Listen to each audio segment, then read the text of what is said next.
প্রচণ্ড বৃষ্টি হচ্ছে। এই বৃষ্টির জন্যে তোমাদের ভিডিও করা যাচ্ছে না, কারণ আমার কোনো সাউন্ড প্রুফ ঘর নেই। আর বৃষ্টির শব্দে সেই কারণে খুব ডিস্টার্ব হয়, তোমাদেরও শুনতে ভালো লাগবে না। ঠিক সেই কারণে কয়েকদিন ভিডিও করতে পারিনি, কিন্তু আজ তো করতেই হবে। প্রায় 3-4 দিন ভিডিও যখন দেয়া হয়নি, তোমাদের একটা ইচ্ছা থাকে যারা যারা অ্যাটলিস্ট আমার ভিডিও দেখে আনন্দ পাও, তো তারাও হয়তো বসে থাকো ভিডিওটার অপেক্ষায়। তো সেই জন্যে আজকে নিতান্ত বাধ্য হয়ে এই ভিডিওটা করছি। আশা করি এই ভিডিওতে তোমাদের অনেকটাই উপকার হবে। তো যাই হোক, আজকের আমাদের বিষয় হচ্ছে ইকারান্ত স্ত্রীলিঙ্গবাচক শব্দ। আমরা এর আগে অকারান্ত শব্দ পড়েছি, তো সেখানে আমি আলাদা করে বলিনি যে অকারান্ত পুংলিঙ্গবাচক শব্দ নাকি নপুংসকলিঙ্গবাচক শব্দ, কারণ বলার কোনো প্রয়োজন হয়নি। যখন প্রয়োজন হবে তখন বলবো। তো অকারান্ত শব্দ আমাদের প্রচুর আছে। নর আমরা জানি, রাম, গজ, অজ ইত্যাদি। দেব, ফলও আছে, পুষ্প আছে, জলও আছে, যেটাকে আমরা বাংলায় জল বলি। তো এগুলো সব অকারান্ত শব্দ। এদের মধ্যে কিছু আছে পুংলিঙ্গবাচক, কিছু আছে ক্লীবলিঙ্গ বা নপুংসকলিঙ্গবাচক। তো কোনটা পুংলিঙ্গবাচক কোনটা নপুংসকলিঙ্গবাচক ওটা এখনই জানার দরকার নেই, সঠিক সময়ে আমরা চর্চা করব। কেন জানার দরকার নেই এখন? কারণ প্রথমা এবং দ্বিতীয়া বাদ দিলে, প্রথমাটা বাদ দিলে বাকি সমস্ত বিভক্তির একবচনটা নপুংসকলিঙ্গ এবং পুংলিঙ্গ একই। তো সেই কারণে এখন জানার দরকার নেই ওটা। যখন আরও ভালো করে আমরা শিখব তখন তফাৎটা নিশ্চয়ই আমরা আলোচনা করব। কিন্তু স্ত্রীলিঙ্গবাচক শব্দ, বিশেষ করে স্ত্রীলিঙ্গ বলছি এই কারণেই, কারণ স্ত্রীলিঙ্গবাচক শব্দগুলো অন্যরকম নিয়ম মেনে চলে। আর আমরা মূলত স্ত্রীলিঙ্গবাচক শব্দ দেখতে পাই দু রকমের। এক হচ্ছে আকারান্ত শব্দ, মানে যাদের শেষে আকার আছে, আর আছে ইকারান্ত শব্দ, অর্থাৎ যাদের শেষে দীর্ঘ ইকার আছে। তো আকারান্ত শব্দ আমরা এর আগে পড়েছি, লতা, মালা, এরকম করে কিছু আকারান্ত শব্দ আমরা পড়েছি। ল তয়ে আকার লতা, মালা লয়ে আকার মালা, রমা ময়ে আকার, শেষে আকার থাকে, তাই এদেরকে বলা হয় আকারান্ত স্ত্রীলিঙ্গ শব্দ। এছাড়া আমাদের আর যেটা পড়তে হবে সেটা হচ্ছে দীর্ঘইকারান্ত স্ত্রীলিঙ্গ শব্দ, অর্থাৎ যাদের শেষে দীর্ঘইকার থাকবে। তো উদাহরণ হিসেবে আমরা বলতে পারি নদী, নদী, নদীর শেষে দীর্ঘইকার আছে, দন্তন্য দয় দীর্ঘইকার। আর কি আছে? কামিনী, কামিনী, কামিনী, দেখো শেষে দন্তনয়ে হ্রস্বইকার আছে। আমাকে শেষ স্বরবর্ণটা দেখতে হবে, শেষ স্বরবর্ণটা কি আছে, এটা দীর্ঘইকার আছে। এরকম আরও উদাহরণ, দামিনী, দামিনী। নদী মানে নদী আমরা জানি, কামিনী মানে মহিলা, দামিনী মানে বিদ্যুৎ। ইয়ামিনী, ইয়ামিনী, বাংলায় বলি আমরা যামিনী, কিন্তু সংস্কৃতে যখন উচ্চারণ করব ইয়ামিনী, ইয়ামিনী মানে রাত্রি। লেখনী, লেখনী, লেখনী মানে কলম। আর আমরা যে এই 5টা শব্দ আমরা নিলাম, নদী, কামিনী, দামিনী, ইয়ামিনী, লেখনী, এগুলো শব্দের মূল শব্দ যেরকম হয়, প্রথমা বিভক্তিও সেই রকমই হয়। না বিসর্গ যোগ হয়, না অন্য কিছু যোগ হয়। মূল শব্দ যা, প্রথমা বিভক্তিটা সেই রকমই থাকে, এক বচনে, কোনো পরিবর্তন হয় না। তাহলে নদী শব্দের প্রথমা বিভক্তি নদী, কামিনী শব্দের প্রথমা বিভক্তি কামিনী, দামিনী শব্দের প্রথমা বিভক্তি দামিনী, यामिनी शब्देर प्रथमा विभक्ति यामिनी, लेखनी शब्देर प्रथमा विभक्ति लेखनी। একটা জিনিস মনে রাখবে, আমরা এখনো পর্যন্ত কিন্তু শুধু এক বচনটা করে যাচ্ছি, দ্বিবচন আমরা করব না, আমরা বহু বচনটা করব এক বচনটা শেষ হওয়ার পর। তারপর যেখানে যেখানে দ্বিবচন মনে হবে প্রয়োজন সেখানে সেখানে করব, নইলে আমরা ওটা ছেড়ে দেব। তো যাই হোক, এখন কি বললাম যে প্রথমা বিভক্তিতে ইকারান্ত শব্দের সঙ্গে কোনো কিছু যোগ হয় না। তাহলে ধরো ঐশী একটা মেয়ের নাম। আচ্ছা, প্রথমা বিভক্তি কোথায় হয়? আমরা আগে এটা চর্চা করেছি যে যখন কেউ কোনো কাজ করে সে হয় কর্তা, আর কর্তায় প্রথমা বিভক্তি হয়। অর্থাৎ যে কোনো কাজ করে তার প্রথমা বিভক্তি হয়। তাহলে এখানে ঐশী চিত্রম আলিখতি, আলিখতি মানে আঁকছে বা আঁকে, চিত্র মানে ছবি। তাহলে ঐশী চিত্রম আলিখতি, কে আঁকছে? ঐশী আঁকছে। তো ঐশী মূল শব্দটা ঐশী, তার নামই ঐশী। আর প্রথমা বিভক্তিতে যখন কর্তা হিসেবে সে কাজ করছে তখন তার প্রথমা বিভক্তিতেও ওই ঐশী শব্দটাই থাকছে, কোনো কিছু যোগ হচ্ছে না। এরপরে দেখো মৌটুষী অন্নং খাদতি, মৌটুষী অন্নং খাদতি। মৌটুষী একটা মেয়ের নাম, মৌটুষী ভাত খাচ্ছে। মেয়ের যা নাম প্রথমা বিভক্তির রূপটাও সেই রকমই হবে। কিন্তু ধরো যদি এটা অকারান্ত হতো, রাম শব্দ, তখন আমরা কি বলতাম? রামঃ অন্নং খাদতি, রামের সঙ্গে বিসর্গ দিতে হতো। কিন্তু আকারান্ত স্ত্রীলিঙ্গ বা দীর্ঘইকারান্ত স্ত্রীলিঙ্গ, এদের মূল শব্দ যেটা প্রথমা বিভক্তিতে সেই রূপটাই থাকে। যেমন মৌটুষী অন্নং খাদতি, এটা যদি আকারান্ত স্ত্রীলিঙ্গবাচক কোনো শব্দ দিয়ে বলতাম, যেমন ধরো মালা একটা মেয়ের নাম, মালা অন্নং খাদতি, সেই একই ব্যাপার, কোনো কিছু যোগ করার বিষয় নেই, মূল শব্দ যেটা সেইটাই কিন্তু প্রথমা বিভক্তিতে ব্যবহার হয়। এরপর নদী প্রবহতি, নদী বয়ে যাচ্ছে। তাহলে কে বইছে? না নদী। তাহলে নদী কর্তা এখানে, তো কর্তায় প্রথমা বিভক্তি হয়। আর প্রথমা বিভক্তিতে কী যোগ হয়? স্ত্রীলিঙ্গবাচক শব্দে, দীর্ঘইকারান্ত বা আকারান্ত স্ত্রীলিঙ্গবাচক শব্দে কিছুই যোগ হয় না, তাই নদীকে নদী রেখে দেয়া হয়েছে। তো এটা গেল প্রথমা বিভক্তি। দ্বিতীয়া বিভক্তির ক্ষেত্রে সে কি কারান্ত আমার দেখার দরকার নেই, যে কোনো শব্দের শেষে ম যোগ করব। সাধারণত যেসব ক্ষেত্রে ম যোগ হয় না সেগুলো এখন তোমাদের জানার দরকার নেই।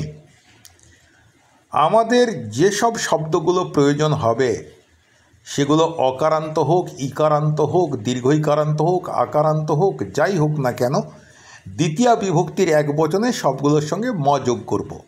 যেমন নর শব্দের দ্বিতীয়া বিভক্তি এক বচন নরম, ফল শব্দের দ্বিতীয়া বিভক্তি এক বচন ফলম, লতা শব্দের দ্বিতীয়া বিভক্তি এক বচন লতাম, নদী শব্দের দ্বিতীয়া বিভক্তি এক বচন নদীম। তো এরকম করে দ্বিতীয় বিভক্তি এক বচনে সমস্ত শব্দের শেষে যে ম যোগ হয় বললাম, এর উদাহরণ তোমাদেরকে মুখে বললাম। এরপরে তোমরা লেখাটা দেখলে পরে তোমাদের বুঝতে আরও সুবিধা হবে, তাই একটা একটা করে উদাহরণ দিয়েছি। নদী শব্দের দ্বিতীয় বিভক্তি এক বচন নদীম। পুত্রী, পুত্রী মানে কন্যা, মেয়ে। তো পুত্রী শব্দের দ্বিতীয় বিভক্তির এক বচন হচ্ছে পুত্রিম, ময় হসন্ত যোগ হচ্ছে। দেবী, দেবী তো আমরা জানি দেবী সরস্বতী, দেবী দুর্গা, দেবী কালিকা। তো দেবী শব্দের দ্বিতীয় বিভক্তি এক বচন দেবীম। আচ্ছা, দ্বিতীয় বিভক্তি কখন হয়? কি বা কাকে দিয়ে যখন প্রশ্ন করি তখন হয় দ্বিতীয় বিভক্তি, আর দ্বিতীয় বিভক্তিতে ময় হসন্ত যোগ হয়। তাহলে নদীম মানে নদীকে, পুত্রিম মানে কন্যাকে, দেবীম মানে দেবীকে। পৃথিবী শব্দের দ্বিতীয় বিভক্তি একবচন পৃথিবীম। পৃথিবীম পৃথিবীম মানে হচ্ছে পৃথিবীকে। ইয়ামিনী শব্দের দ্বিতীয় বিভক্তি হচ্ছে ইয়ামিনীম মানে রাত্রিকে। সরস্বতী শব্দের দ্বিতীয় বিভক্তি হচ্ছে সরস্বতীম। সরস্বতীম মানে সরস্বতীকে। তো দ্বিতীয় বিভক্তি একবচনে সমস্ত শব্দের শেষে যে ময় হসন্ত যোগ হয় এটা আমরা জানলাম। আর তার সঙ্গে আরেকটু মনে করে নিই, যদি এরকম ময় হসন্তযুক্ত শব্দের পরে কোনো ব্যঞ্জনবর্ণ দিয়ে শুরু হওয়া শব্দ থাকে তাহলে ময় হসন্তটা অনুসারে পরিণত হয়ে যায়। এটা আমরা আগেই জেনেছি। এবার দেখো দুটো শব্দ দিয়েছি, এষা নদী, এ নদী। তাহলে নদী, এখানে নদী সম্বন্ধে বলা হচ্ছে, নদী এখানে কর্তা, সেই জন্যে এতে কিছু যোগ হয়নি।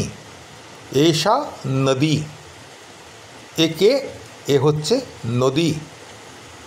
অহং নদীং পশ্যামি, দেখো নদীম হয়েছে দ্বিতীয় বিভক্তি একবচন, নদীকে। যেহেতু পরে পশ্যামির পর রয়েছে তাই ময় হসন্তটা অনুসার হয়ে গেছে।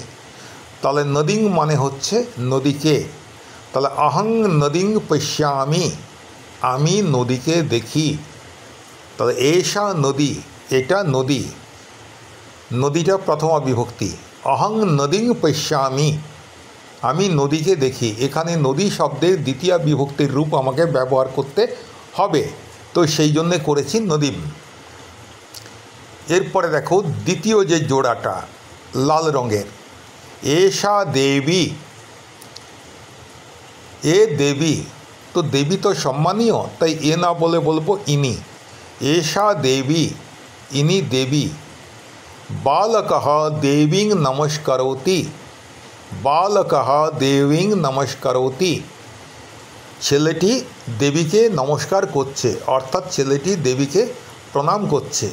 তাহলে এষা দেবী, এখানে দেবী প্রথমা বিভক্তি। বালকः দেবীং নমস্করোতি, এখানে দেবীং হচ্ছে দেবী শব্দের দ্বিতীয় বিভক্তি। আশা করি বোঝা গেছে। এরপর তৃতীয় জোড়াটা দেখো, দ্রৌপদী দ্রুপদস্য পুত্রী, দ্রৌপদী দ্রুপদস্য পুত্রী। দ্রুপদস্য মানে দ্রুপদ রাজার, মানে দ্রুপদের। দ্রুপদস্য মানে দ্রুপদের। দ্রুপদ কে ছিলেন না, একজন রাজা ছিলেন। তো দ্রৌপদী দ্রুপদস্য পুত্রী, দ্রৌপদী ছিলেন দ্রুপদের কন্যা। দ্রুপদः দ্রৌপদীম আহ্বয়তি, দ্রুপদः দ্রৌপদীম আহ্বয়তি, আহ্বয়তি মানে ডাকছেন। তাহলে দ্রুপদ দ্রৌপদীকে ডাকছেন, মানে দ্রুপদ হচ্ছে বাবা, দ্রৌপদী হচ্ছে তার কন্যা। তাহলে দ্রুপদ দ্রৌপদীকে ডাকছেন। যেহেতু দ্রৌপদীকে, কাকে, তার উত্তর দ্রৌপদীম, সেই জন্য ময় হসন্ত যোগ হয়েছে, দ্বিতীয় বিভক্তি হয়েছে। আর দ্রৌপদীমের পরে ব্যঞ্জনবর্ণ নেই, স্বরবর্ণ আ রয়েছে, সেই জন্যে আর ময় হসন্তটা অনুসার হলো না। আশা করি তোমাদের এই বিষয়টা, এগুলো বোধহয় আমি একবার করিয়েছি, লতা শব্দ করানোর সময়ও করিয়েছি, নর শব্দ করানোর সময়ও করিয়েছি। আশা করি তোমাদের এটা মনে পড়ছে।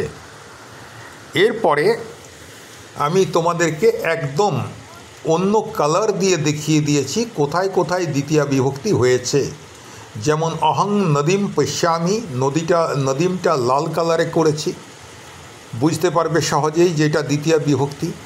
বালকः দেবীং নমস্করোতি, এখানে দেবীংটা আমি কালো কালার করে দিয়েছি যাতে তোমরা বুঝতে পারো যে হ্যাঁ এটা অন্য কালারে আছে, মানে এটা দ্বিতীয় বিভক্তি। আর দ্রুপদः দ্রৌপদীম আহ্বয়তি, এখানে দ্রৌপদীম এটা অন্য কালার করে দিয়েছি যাতে তোমরা বুঝতে পারো এটা দ্বিতীয় বিভক্তি। তাহলে এতটা পর্যন্ত পড়ার পর যদি তোমরা মনে করো যে প্রথমা এবং দ্বিতীয় বিভক্তি সম্বন্ধে তোমাদের ধারণাটা স্পষ্ট হয়েছে, একমাত্র তবেই এবার ভিডিওর বাকি অংশটা দেখবে, নইলে কিন্তু দেখবে না। আগের অংশটা আরেকবার দেখবে, নিশ্চিতভাবে বুঝতে পারবে, তারপরে এই অংশটা এবার দেখবে। এই অংশে কি আছে না এই অংশে আমরা এবার ইকারান্ত স্ত্রীলিঙ্গবাচক শব্দের তৃতীয়া বিভক্তির রূপটা জানব এবং তার ব্যবহার কিভাবে হয় সেটা আমরা জানব। আচ্ছা, তোমরা একটু মনে করে বলো তো আমাকে। আমি তো করেছিলাম অকারান্ত পুংলিঙ্গ মানে অকারান্ত শব্দ এবং আকারান্ত স্ত্রীলিঙ্গ শব্দের তৃতীয়া বিভক্তি করিয়েছি, আগের ভিডিওতে আছে। তো তৃতীয়া বিভক্তি কখন হয় এটা তোমরা বলতে পারবে নিশ্চয়ই। যদি বলতে না পারো তাহলে আমার ভিডিও আবার তোমরা প্রথম থেকে দেখো। তোমাদের মনে নেই, তোমরা ভালো করে দেখোনি। উত্তরটা আমি দিয়ে দিচ্ছি, অনেকেরই মনে থাকবে। কোনো কিছু দ্বারা বা কারো দ্বারা যদি কোনো কিছু বোঝায় তাহলে যার দ্বারা হচ্ছে তার তৃতীয়া বিভক্তি হবে। যেমন ধরো আমি হাত দিয়ে খাই, তাহলে কিসের দ্বারা খাচ্ছি? হাত দ্বারা, তাহলে হাতের তৃতীয়া বিভক্তি হবে। আমি পা দিয়ে চলি, তাহলে এখানে কি দিয়ে চলছি? পায়ের সাহায্যে, তাই পায়ের তৃতীয়া বিভক্তি হবে। আমি লাঠি দিয়ে কুকুরটিকে তাড়াচ্ছি, তাহলে কুকুর তাড়াচ্ছি কিসের সাহায্যে? কি দিয়ে? কার দ্বারা? কিসের দ্বারা? না লাঠির দ্বারা, তাহলে লাঠিতে সেখানে আমার তৃতীয়া বিভক্তি হবে। অর্থাৎ যার দ্বারা বা যেটার দ্বারা কোনো কিছু করি মানে করা হয় সেটা হচ্ছে তার তৃতীয়া বিভক্তি হয়। তো আমরা যেটা পড়েছিলাম অকারান্ত শব্দের সঙ্গে এনও যোগ করে তৃতীয়া বিভক্তি করতে হয়। নরেন মানে মানুষের দ্বারা, দণ্ডেন মানে লাঠির দ্বারা। আর কিছু করেছিলাম কি? পুষ্পেন মানে ফুলের দ্বারা, লতয়া মানে লতা দিয়ে বা লতা দ্বারা, মালয়া মানে মালা দিয়ে বা মালার সাহায্যে। এগুলো করেছিলাম আমরা। তো এবার আমরা দেখব ইকারান্ত স্ত্রীলিঙ্গবাচক শব্দের তৃতীয়া বিভক্তি রূপটা কেমন হয়। আগে শব্দগুলো নিয়ে নিই। ইকারান্ত শব্দ আমি মূলত নিয়েছি যেগুলো ইনস্ট্রুমেন্ট মানে যার দ্বারা আমরা কাজ করি সেগুলোই নিয়েছি। আচ্ছা, এছাড়া কি আর কোনো শব্দ নেই? এই যে ধরো তোমার নন্দিনী, দ্রৌপদী, এই শব্দগুলোও তো আছে, কিন্তু এগুলো মানুষ বোঝাচ্ছে। তো মানুষের ক্ষেত্রে তৃতীয়া বিভক্তির কখন প্রয়োগ হয় সেটা তোমরা যারা ক্লাস 8-এ ভয়েস চেঞ্জ করেছো তারা কিছুটা আন্দাজ করতে পারবে। আর যারা 2, 3, 4, 5, 6-এ পড়ছো বা 7-এ পড়ছো তারা আন্দাজ করতে পারবে না এখন, সেই জন্যে ওটা বাদ রেখেছি। মানে মানুষবাচক যে শব্দগুলো স্ত্রীলিঙ্গে আছে সেইগুলো বাদ রেখেছি। ভালো করে লক্ষ্য করে দেখো, যেগুলো যন্ত্রপাতি যার সাহায্যে আমরা কাজ করি সেই সব শব্দগুলোই আমি বেছেছি। এক হচ্ছে লেখনী, লেখনী মানে কলম, অঙ্কনী মানে হচ্ছে পেন্সিল। লেখনী মানে কলম, অঙ্কনী মানে পেন্সিল, আর কর্তরি মানে কাঁচি, কর্তরি মানে কাঁচি। তাহলে 3টে শব্দ আমরা দীর্ঘইকারান্ত নিলাম তৃতীয়া বিভক্তি বোঝার জন্যে। লেখনী মানে কলম, অঙ্কনী মানে পেন্সিল, কর্তরি মানে কাঁচি। ঠিক আছে, এবার দেখো ছাত্রঃ লিখতি। ছাত্রটা অকারান্ত শব্দ, কে লিখছে? ছাত্র লিখছে, তাই তার প্রথমা বিভক্তি হলো। প্রথমা বিভক্তিতে বিসর্গ হয় আমরা জানি। কোন ক্ষেত্রে? যদি অকারান্ত পুংলিঙ্গ শব্দ হয়। তাহলে ছাত্রঃ লিখতি, ছাত্র লিখছে। এবার দেখো ছাত্রঃ পত্রং লিখতি। ছাত্র কি লিখছে? ছাত্র চিঠি লিখছে। তাহলে ছাত্রতে তো প্রথমা বিভক্তি থাকবেই, কি লিখছে কি এটাই থাকবে দ্বিতীয়া বিভক্তি। তাহলে পত্র শব্দের দ্বিতীয়া বিভক্তি হচ্ছে পত্রম। পরে যেহেতু ব্যঞ্জন বর্ণ আছে ল, লয় হস্যই ল, তাই ময় হসন্তটা অনুস্বার হয়ে গেছে। তাহলে ছাত্রঃ পত্রং লিখতি, ছাত্রে প্রথমা বিভক্তি, পত্রম দ্বিতীয়া বিভক্তি, লিখতি ক্রিয়াপদ। এবার দেখো ছাত্র লেখন্যা পত্রং লিখতি। ছাত্র চিঠি লিখছে, কি দিয়ে চিঠি লিখছে? লেখন্যা মানে লেখনী দিয়ে। তাহলে লেখনী শব্দের তৃতীয়া বিভক্তি একবচন কি হলো? লেখন্যা। মানে দীর্ঘইকারটা উঠে গেল, তাতে জফলা যোগ হয়ে গেল, তারপর আকার। লেখন্যা, লেখনী ছিল, হয়ে গেল লেখন্যা মানে কলম দিয়ে। ছাত্র লেখন্যা পত্রং লিখতি। ছাত্র কলম দিয়ে চিঠি লিখছে। দেখো একেবারে দাগ মানে নাম্বার দিয়ে দিয়েছি। ছাত্র প্রথমা বিভক্তি আছে, তাই এতে 1 লিখেছি, মানে প্রথমা। লেখন্যা তৃতীয়া বিভক্তি, ওই জন্য 3 লিখে দিয়েছি, যাতে বুঝতে পারো এটা তৃতীয়া বিভক্তি। আর পত্রং 2 লিখেছি, মানে এটা কোন বিভক্তি? দ্বিতীয়া বিভক্তি। আর লিখতি এটা তো ক্রিয়াপদ, ওই জন্য ভার্ব লিখে দিয়েছি। এরপর দেখো রমা আলিখতি। রমা আলিখতি মানে রমা আঁকছে। তাহলে রমা কে আঁকছে? রমা আঁকছে, তাহলে রমা কর্তা, তাই রমার প্রথমা বিভক্তি হবে। তাই রমার প্রথমা বিভক্তি আকারান্ত এবং ইকারান্ত শব্দগুলোর, স্ত্রীলিঙ্গবাচক শব্দগুলোর মূল রূপ যা, প্রথমা বিভক্তির রূপও তা। আগেই তো আমরা চর্চা করেছি। রমা আলিখতি, রমা আঁকছে। এই যে রমাকে আমরা দেখতে পাচ্ছি, ও আঁকছে। এবার রমা কি আঁকছে? রমা চিত্রম আলিখতি। রমা ছবি আঁকছে। চিত্রম কি? তার উত্তরে দ্বিতীয়া বিভক্তি হয়, তাহলে চিত্র শব্দের দ্বিতীয়া হচ্ছে চিত্রম। রমা চিত্রম আলিখতি। এরপর দেখো রমা অঙ্কন্যা চিত্রম আলিখতি। রমা অঙ্কন্যা, অঙ্কনী দিয়ে, পেন্সিল দিয়ে। তাহলে অঙ্কনের তৃতীয়া বিভক্তি হচ্ছে অঙ্কন্যা। রমা অঙ্কন্যা চিত্রম আলিখতি। অঙ্কন্যা বানানটা দেখো, অ উময় ক দন্তন্বয় জফলা আকার। এখন মোবাইলে টাইপ করার সময় উময় ক হয় না, মানে লেখা যায় না, এই জন্যে ও হসন্ত আলাদা করে দিয়ে তারপরে ক লেখা হয়েছে। কিন্তু তোমরা যখন লিখবে তখন ওয় ক লিখবে। এবার ওয় ক কী করে লিখতে হয়, এটা যদি তোমাদের জানা না থাকে, তোমরা সংস্কৃত জানা যে কোনো মানুষকে বা হিন্দি জানা যে কোনো মানুষকে তোমরা বলবে, কারণ কি হিন্দি এবং সংস্কৃত দুটো ভাষাই কিন্তু দেবনাগরী হরফে লেখা হয়। তো ওয় ক কেমন হয় এটা তোমরা একটু জিজ্ঞেস করে নেবে। তোমাদের ক্লাসের, তোমাদের স্কুলের সংস্কৃতের স্যারকেই জিজ্ঞেস করবেন, উনি তোমাদেরকে দেখিয়ে দেবেন। যেহেতু মোবাইলে টাইপ করেছি সেই জন্যে এটা ওয় ক লেখা যায়নি। যাই হোক, রমা অঙ্কন্যা চিত্রম আলিখতি। রমা পেন্সিল দিয়ে ছবি আঁকছে। তাহলে এখানে কোন শব্দটায় কোন বিভক্তি আছে তোমরা বলো। যদি বলতে না পারো তাহলে দেখো আমি লিখে দিয়েছি। একটু কি ওয়েট করব? তোমরা আন্দাজ করবে তার জন্যে, না ওয়েট করার দরকার নেই? ঠিক আছে, ওয়েট হয়ে গেছে। দেখো রমা মানে কে করছে, সেটা হচ্ছে রমা।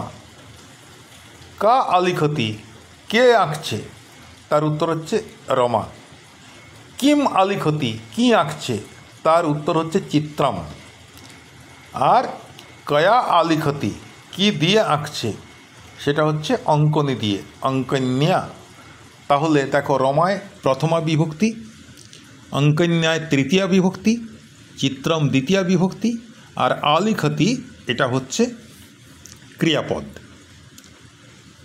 এরপরে দেখো একজন টেলার, টেলার সে কাঁচি নিয়ে কাপড়টা কাটছে। টেলারের সংস্কৃত হচ্ছে শৌচিকঃ। তাহলে শৌচিকঃ কর্তয়তি। টেলার বা দর্জি কাটছে, শৌচিকঃ কর্তয়তি, দর্জি কাটছে। এরপর হচ্ছে শৌচিকঃ বস্ত্রং কর্তয়তি। শৌচিক কাপড় কাটছে, মানে দর্জি কাপড় কাটছে। শৌচিকः শৌচিকः কর্তর্যা কর্তর্যা রয় জফলা আকারটা সংস্কৃত ভাষায় হয়ে যায়, মানে দেবনাগরী হরফে হয়ে যায় অন্তস্থ জয়রেফ আকার। যেটা রয় জফলা আকার সেটাই অন্তস্থ জয়রেফ আকার। তো তাহলে কী হলো? শৌচিকः কর্তর্যা বস্ত্রং কর্তয়তি, দর্জি কাঁচি দিয়ে বস্ত্র কাটছে। এবার বলো কোন শব্দটায় কোন বিভক্তি আছে? নিশ্চয়ই পেরেছ। এবার দেখিয়ে দিই। দেখো, শৌচিকः কহ কর্তয়তি, কে কাটছে? না শৌচিকः। কয়া কর্তয়তি, কিসের দ্বারা কাটছে? না কর্তর্যা। কিম কর্তয়তি, কি কাটছে? মানে বস্ত্রম, কাপড়। আর কর্তয়তিটা হচ্ছে ভার্ব। আশা করি তোমাদের কাছে পরিষ্কার হয়ে গেছে। এরপরে দেখো, ইকারান্ত শব্দের আমরা এখনও পর্যন্ত যা শিখলাম, একবচনে প্রথমা বিভক্তিতে যেমন আছে সেই রকমই, দ্বিতীয়া বিভক্তিতে ময় হসন্ত যোগ হবে, তৃতীয়া বিভক্তিতে জফলা আকার যোগ হবে। তাহলে লেখনী শব্দের প্রথমা বিভক্তি লেখনী, দ্বিতীয়া বিভক্তি লেখনীম, আর তৃতীয়া বিভক্তি হচ্ছে লেখন্যা। ভালো করে বুঝে নাও। প্রথমা বিভক্তি মূল শব্দ যেমন সেইটাই থাকবে, দ্বিতীয়া বিভক্তিতে ময় হসন্ত যোগ হবে, আর তৃতীয়া বিভক্তিতে অন্তস্থ জফলা আকার যোগ হবে। তাহলে লেখনী প্রথমা বিভক্তি মানে কলম, লেখনীম মানে দ্বিতীয়া বিভক্তি মানে কলমটিকে, আর লেখন্যা তৃতীয়া বিভক্তি মানে কলমটির দ্বারা, বা কলম কলমকে কলমের দ্বারা, তিনটে বিভক্তি রূপ বললাম। ঠিক সেই রকম অঙ্কনী মানে পেন্সিল, দ্বিতীয়া বিভক্তি অঙ্কনীম, তৃতীয়া বিভক্তি অঙ্কন্যা। কর্তরি, এর প্রথমা বিভক্তি রূপ কর্তরি থাকবে, দ্বিতীয় বিভক্তি হবে কর্তরিম, তৃতীয় বিভক্তি হবে কর্তর্যা। বোঝা গেছে? এবার নদী, নদীর প্রথমা বিভক্তি নদী থাকবে, দ্বিতীয় বিভক্তি নদীম থাকবে, নদীম হবে ময় হসন্ত যোগ হবে, আর তৃতীয় বিভক্তিতে জফলা আকার নদ্যা। প্রথমা বিভক্তি নদী মানে নদী, দ্বিতীয় বিভক্তি নদীম মানে নদীকে, তৃতীয় বিভক্তি নদ্যা মানে নদীর দ্বারা। এরপরে এটা তো আমি দীর্ঘইকারান্তটা করে দিলাম, আরেকবার মনে করিয়ে নিই আকারান্ত শব্দগুলো কীরকম হয়। প্রথমা একই রকম থাকবে, কোনো কিছু যোগ হবে না, কোনো কিছু বিয়োগও হবে না। তাহলে লতা শব্দের প্রথমা লতা। দ্বিতীয়ায় বলেছি প্রায় সমস্ত ধরনের শব্দেই দ্বিতীয়ার একবচনে ময় হসন্ত যোগ হবে। তাহলে দ্বিতীয় হচ্ছে লতাম, আর তৃতীয়ায় অন্তস্থ একার যোগ হবে লতয়া। লতা মানে লতা, লতাম দ্বিতীয় বিভক্তি মানে লতাকে, লতয়া তৃতীয় বিভক্তি মানে লতার দ্বারা। ঠিক সেই রকম মালা প্রথমা বিভক্তি মানে মালা, মালাম মানে মালাকে, মালয়া মানে মালার দ্বারা। বিদ্যা প্রথমা বিভক্তিতে বিদ্যাই থাকবে, দ্বিতীয় বিভক্তিতে ময় হসন্ত যোগ হবে বিদ্যাম, আর তৃতীয় বিভক্তিতে অন্তস্থ একার যোগ হবে বিদ্যয়া। ছুরিকা প্রথমা বিভক্তি ছুরিকাই থাকবে, দ্বিতীয় বিভক্তিতে ময় হসন্ত যোগ হবে ছুরিকাম, আর তৃতীয় বিভক্তিতে যোগ হবে ছুরিকয়া। তাহলে ছুরিকা মানে ছুরি, ছুরিকাম মানে ছুরিটিকে, ছুরিকয়া মানে ছুরিটির দ্বারা। তাহলে প্রথমা বিভক্তি হচ্ছে লতা মালা বিদ্যা ছুরিকা, দ্বিতীয় বিভক্তি হচ্ছে লতাম মালাম বিদ্যাম ছুরিকাম, তৃতীয় বিভক্তি হচ্ছে লতয়া মালয়া বিদ্যয়া ছুরিকয়া। আশা করি তোমাদের কাছে স্পষ্ট হয়েছে। এরপরে এখনো পর্যন্ত আমরা 3 রকমের শব্দ শিখেছি। এক হচ্ছে অকারান্ত শব্দ শিখেছি, 2 হচ্ছে আকারান্ত স্ত্রীলিঙ্গ শব্দ শিখেছি, আর 3 হচ্ছে দীর্ঘইকারান্ত স্ত্রীলিঙ্গ শব্দ শিখেছি। তো অকারান্ত শব্দের তৃতীয়া কেমন হয়? এন যোগ হয়। দণ্ডেন, ফলেন, দেবেন, হস্তেন। দণ্ড থেকে দণ্ডেন, দণ্ডের দ্বারা, লাঠির দ্বারা। ফল থেকে ফলেন, ফল দ্বারা। দেবতা থেকে মানে দেব থেকে দেবেন মানে দেবতার দ্বারা। হস্ত থেকে হস্তেন মানে হস্তের দ্বারা, হাতের দ্বারা। ঠিক সেইরূপ লতা শব্দ হচ্ছে আকারান্ত। এর তৃতীয়া কী হবে? তোমরা একটু আগে করলে লতয়া। মালা শব্দ আকারান্ত, এর তৃতীয়া কী হবে? মালয়া। সেরকম বিদ্যা শব্দের তৃতীয়া বিদ্যয়া। আর ছুরিকা শব্দের তৃতীয়া একবচন হচ্ছে ছুরিকয়া। এবার দেখো ইকারান্ত। নদী শব্দের তৃতীয়া নদ্যা। কর্তরি শব্দের তৃতীয়া কর্তর্যা। অঙ্কনী শব্দের তৃতীয়া অঙ্কন্যা। লেখনী শব্দের তৃতীয়া লেখন্যা। স্পষ্ট হয়েছে? তাহলে উদাহরণ বাক্যে দেব। অহং হস্তেন খাদ্যং খাদামি। আমি হাত দিয়ে খাবার খাই। অহং লতয়া কাষ্ঠং বদনামি। আমি লতা দিয়ে কাঠ বাঁধি। অহং লতয়া কাষ্ঠং বদনামি। আমি লতা দিয়ে কাঠ বাঁধি। অহং লেখন্যা কথাং লিখামি। আমি কলম দিয়ে গল্প লিখি। অহং লেখন্যা কথাং লিখামি। আমি কলম দিয়ে গল্প লিখি। হয়ে গেল একটা সেট। প্রথমটা কি? অকারান্ত শব্দের তৃতীয়া। দ্বিতীয়টা কি? আকারান্ত শব্দের তৃতীয়া। আর 3 নম্বরেরটা কি আছে? ইকারান্ত শব্দের তৃতীয়া, লেখনী থেকে লেখন্যা। দ্বিতীয়টা ছিল লতা থেকে, দ্বিতীয় বাক্যের তৃতীয়া বিভক্তি ছিল লতা থেকে লতয়া। আর প্রথম বাক্যের ছিল হস্ত থেকে হস্তেন। প্রথমেরটা অকারান্ত শব্দ ছিল, দ্বিতীয়টা আকারান্ত শব্দ ছিল, তৃতীয়টা ইকারান্ত শব্দ ছিল।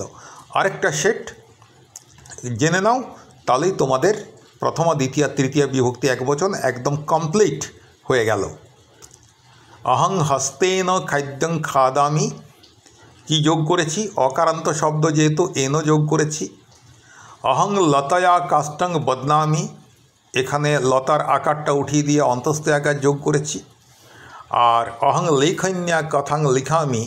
এখানে লেখনীর দীর্ঘইটা উঠিয়ে দিয়ে ইয়া অন্তস্থ জয় আকার যোগ করেছি।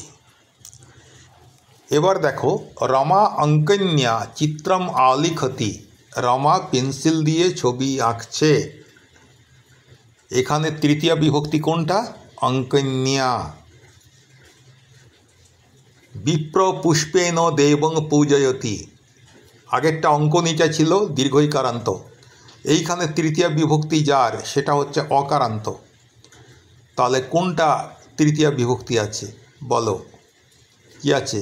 বিপ্রহ পুষ্পেন দেবং পূজয়তি। পুষ্পেন মানে ফুলের দ্বারা, পুষ্প অকারান্ত শব্দ। এরপরে দেখো, ছাত্র ছুরিকয়া পত্রং কর্তয়তি। ছাত্র ছুরি দিয়ে কি করছে? কাগজ কাটছে। পত্র মানে পাতা। পাতা তুমি ইয়েও করতে পারো, গাছের পাতাও করতে পারো, আর খাতার পাতাও করতে পারো, বইয়ের পাতাও করতে পারো। ঠিক আছে, তাহলে আজকে তোমরা একদম প্রথমা বিভক্তি, দ্বিতীয় বিভক্তি এবং তৃতীয় বিভক্তি, 3টে বিভক্তিরই একবচনে ব্যবহার তোমরা শিখে গেলে। এরপরে কিন্তু আমি যেটা বলেছিলাম অকারান্ত শব্দের এবং আকারান্ত শব্দের চতুর্থী এই পঞ্চমী বিভক্তি করাবো তোমাদের পরের ভিডিওতে। পরের ভিডিওতে আমি চেষ্টা করব একই সঙ্গে অকারান্ত শব্দ, আকারান্ত শব্দ এবং ইকারান্ত শব্দের পঞ্চমী বিভক্তি করানো যায় কি না। ঠিক আছে, তোমরা বলবে তোমাদের এটা সহজ মনে হচ্ছে না কঠিন মনে হচ্ছে, সেই মতো আমি লেসন প্ল্যান করব তোমাদের জন্যে। ঠিক আছে, আজ এই পর্যন্তই। পড়াশোনা করো মন দিয়ে।